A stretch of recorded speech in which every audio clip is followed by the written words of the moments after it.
Paul Kent is back, baby. Yes, Paul Kent is back with his own podcast. But what is actually happening with him? Well, let's just check out this clip right here, right now. You know what? Maybe I'm just becoming one of those old farts that things weren't as good as in my day. I thought, you know what? Maybe I'm just becoming one of those old farts that things weren't as good as in my day. Is he an old fart, or is he about to bounce back big time from his abomination, his infamous punch-up? That wasn't really a punch-up, it was just a drunken old man falling over, doing a 360 flip. No pun intended. But let's check out right here, right now, what has happened with Paul Kent over the incident. We're also going to check out in this video, after we looked at the Paul Kent situation, we're going to look at Justin Olam. Is he about to retire? We're going to look at Carl Oloapu, the Canberra Vegas saga, absolute disgrace. And then we're going to check out Kieran Foran's injury as well. There's so much to jam pack into this episode, folks. What's happening with the Warriors? Let's get to it right here, right now at the Barry Charles Footy Show. Welcome back, guys and gals. Yes, well, first off, we're going to check out the video of Paul Kent talking about his leaving Fox News, Fox and News Limited. And then we'll come back and discuss that a little bit more and talk about more about the video that just went live yesterday. From Grace, from a media point of view, you hit a couple of obstacles and were let go by both News Limited and Fox Sports. In, I guess, controversial circumstances. Oh, look, I think... You know, I think we live in a bit of a nanny state at the moment, you know what I mean? We're also politically correct and scared. You know, the last incident, I think, you know, Chimes, you're an old journo like I am, and as you know, 20 years ago you would have been, you know, they would have paraded you through the newsroom, you know what I mean? People, because of probably my 360 persona, I'm very serious and angry and all that sort of bullshit. Doesn't he just sound like an ignorant pig? He just thinks like he's entitled to everything. This guy is a little bit out of this world. Whether you love him or loathe him, he is great TV. That is for sure. But he has to own what he's done. From when you listen to him, if you watch the whole video, you're not going to watch that whole video. That's up to you. But it just sounds sarcastic at times. Like he's saying that he's regretful, but then on the other hand, he's saying he's not. So it's a bit of a 180. So now he's going to talk about what actually happened with that scuffle. He had 21 schooners, and then before he did his 360 flip punch up, he's going to talk about all that, and we'll discuss very shortly about it. We talk about that night, big day at the Sackville Hotel. Yeah. Approximately 21 schooners of mid, according to the paper. Yeah. That's a solid day out. Well, look, you can say that, but I don't think it was too big a day, actually. Like, it was 11 hours, wasn't it? Well, it was 11 hours, but 21 beers in 11 hours is not a lot. Yeah. You're not going at championship pace at that. You say for one game, then the next, and then walking home after the third game that night. And just the way things happen, very rarely stay that late at that place. Never have ever in my life walked home that way before. You know what I mean?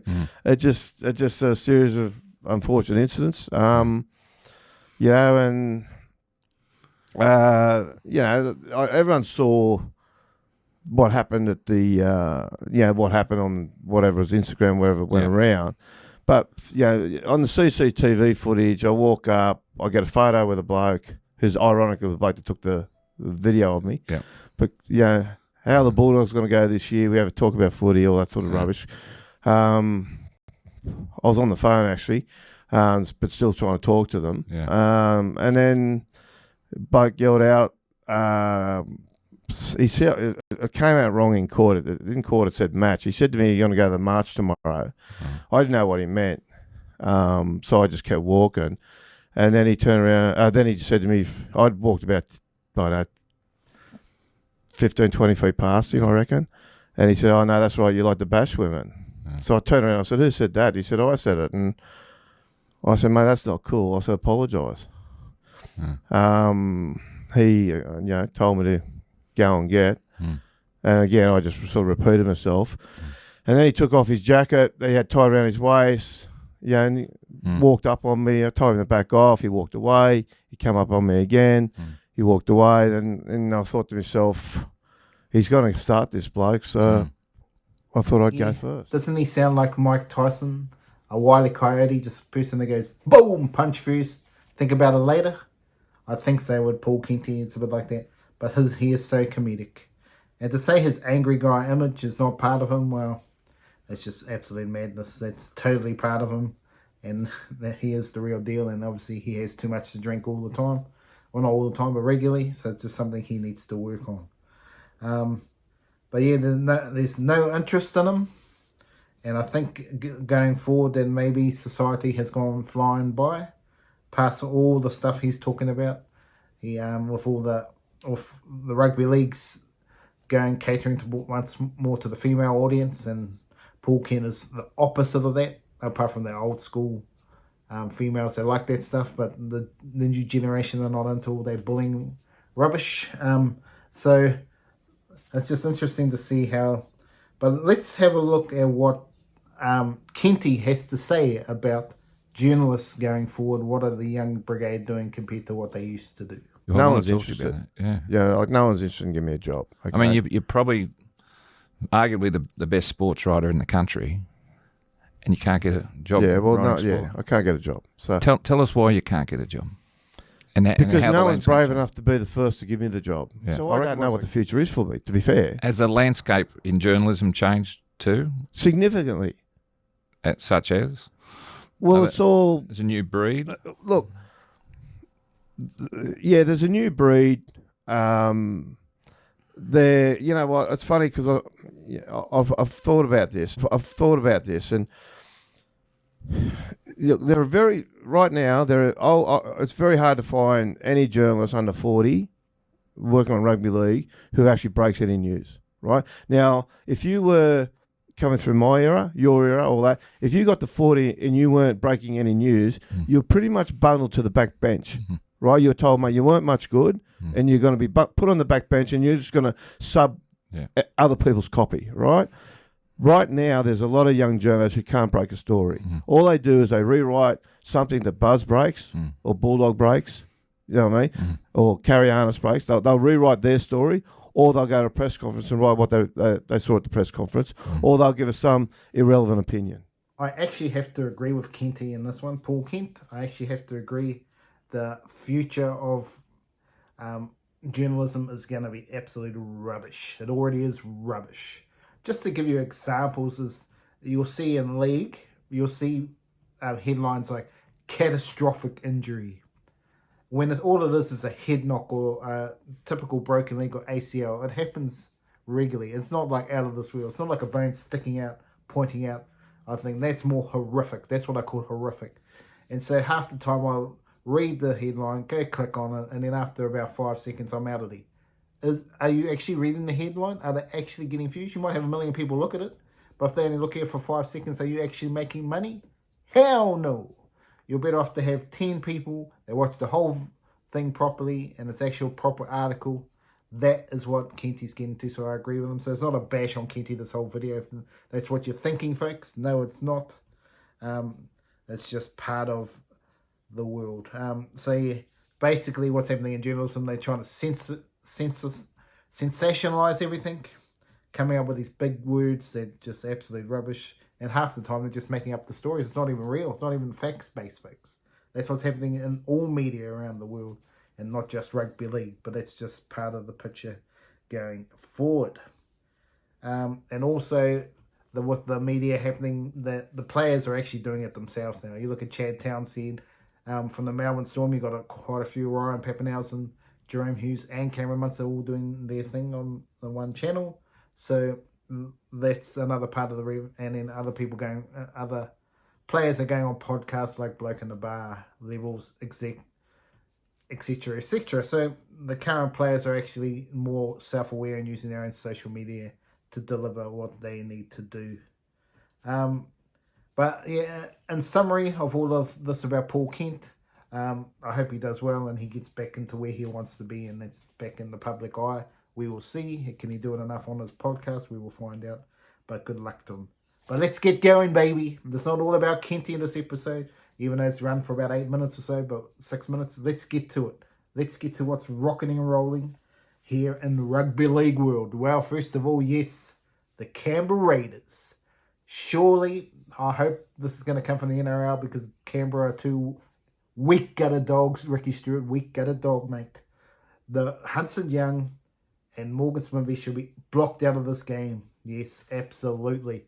It's just if they want to go backwards, let them play. But haven't we come forward in this day and age? If this rubbish is happening, get it out of the game. Another fisticuff. What's happening? What's happening? They're trying to be the Hulk Hogan and Undertaker when Undertaker took the bout from Hulk Hogan in the Summer Series. Is this what we're getting to? Wrestling over a room. What's happening? And then also the hotel staff, were they on drugs or were they drunk as well? Because they saw this inflatable bat and thought it was a real bat, the baseball bat. What are they doing? Are they smoking the wacky tobacco? I don't know what's happening over there, but it's absolutely total madness. Whatever happens in Vegas is supposed to stay in Vegas, baby. Well, it's not happening there. Absolute minute. But they have to be dropped. They cannot be playing this game. If they are, it's absolute madness. Absolute madness. And that's not just because I'm a Warriors supporter. It's just if the Warriors players did the same thing, they should not play the game. Simple as that. That is what's happening in rugby league. Absolute joke. But the real story, folks, were they really fighting over a room? I think they were really fighting over a hooker. No pun intended. Joking aside, it's absolute joke. But yeah, it's going to be interesting. They should not be playing against the Warriors. Those 2 players should be rubbed out. And it's because you got the likes of Adam Reynolds and Patrick Carrigan. They got suspended. You had Latrell Mitchell and Jack Whiten got suspended. You had Matt Lodge over in America get suspended. I mean, come on. This has got to be seriously free thinking. The Broncos should have stood them down themselves. I mean, not the Broncos. The Raiders should have stood them down themselves and said, you're not playing. Make a statement. Say that we are not. But when you have Ricky Stewart as coach, he is old school, baby. So he ain't going to do it. So they need someone else to do it. And the NRL will stick it to the Raiders. They have to. If they want this to continue, they need to. If they want to give Vegas disappear, just continue on their merry way. Let's get back to footy and proper stuff needs to happen. Absolutely, it needs to happen. Well, yes, second off, Justin Olam. What's happening, folks? Bye-bye. Well, according to reports, they're gonna try and medically retire him. Whether or not they can prove it's not from an old injury, because he's had so many injuries in the past. But this is just another point to prove the Melbourne Storm have always let go of players when if they let go of a player, there's something wrong. Whether it's their ability is gone or there's serious injuries, and the serious injuries have been the case for Justin Muller, and he struggled to play for the West Tigers, and the West Tigers signed for a long-term deal. It was just that madness at the time, and have come back to bite them on the patoosh. So what's doing there? It's just the madness, but hopefully he does get the money he deserves. But I think it's more of a play forward to have more money in the cap than actually looking after Justin Olam, in my opinion. But that's how rugby league goes sometimes. But yes, what news coming out today? Carl Alawapu. Sorry, I can't say his name properly. Whatever it is, gone, released, effective immediately from the Bulldogs. What does this mean? Well, this clearly means he is on the way out. Yes. Surely he's signing with the Dolphins. If that doesn't come out before I even post this video, surely he's signing him with another club, because you don't get this sent effective immediately without going to another club. It'd be madness. Maybe even the Dragons maybe had a pull for them. I'm not sure if that's where he would land either. Just trying to think of other clubs. The Titans have too many players, so surely he's not going there. It wouldn't go to Brisbane. Yeah.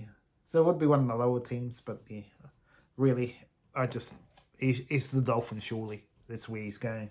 If he's going nowhere, then it's very sad, and he should not have been released so early. They should have committed to the contract they signed with him. They just tried to get $1 million off the books, or $750,000, whatever you want to say.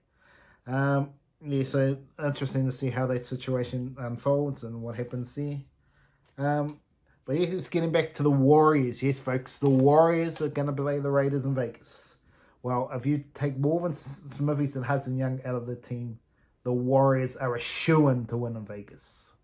Take those two out, they should just bolt in. Whether that happens or not, we will see. But what do I see is the issue with the Warriors? The bench. Who is going to stand up for the Warriors on the bench? In terms of probably 13 players, they could say, yes, this is NRL standard quality. But the bench is where the weakness is. And it depends on who's going to play there and whatever. So you got Nia Kore, he needs to have a big season. Depending on where he plays in the lineup as well, it's going to be interesting. And where did they put Aaron Clark and Dylan Walker? Where do they play? Does Dylan Walker play the 14 role, or does he start at 13 there and Clark comes off the bench? Either way, there's versatility there. I've got no issue with that part, but the props. Who's going to stand up? Who is going to stand up for the Warriors? Obviously, Nia Kore can be a prop, potentially, but he was better on the edge, I believe. But who else is going to stand up? It's the Buntia Foas, the young guns coming through. Someone needs to deliver. And they need to find that key prop that takes over from Fisher Harris when he comes off the field. They need to find that gun player, and it needs to be this year. If they want to be fair dinkum the top 8 side this season, they need to identify who's the best prop out of these other people and delivers each and every week. And they've let go of Zion. It's an interesting move there. We will see if that's a big mistake or not. No doubt he'll just deliver at the Bulldogs, as most Warriors do when they leave the Warriors. They get better. So we will see. But yeah, a lot of pressure on Webster. He's got to get it done. But to me, the biggest shock is Roger Tuivasa-Sheck is not fullback.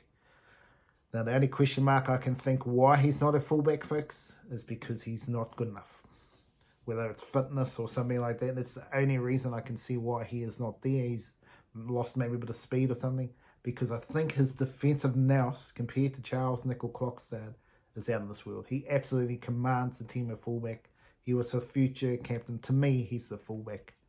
And that could be the reason they don't make the top 8 this season, is because he's not a fullback. That is a big question mark over them. And also, obviously, for the Warriors, it's the halves. It looks like Luke Metcalf will be number 7, but will he be there all season, injury-wise? And potentially, is he going to leave?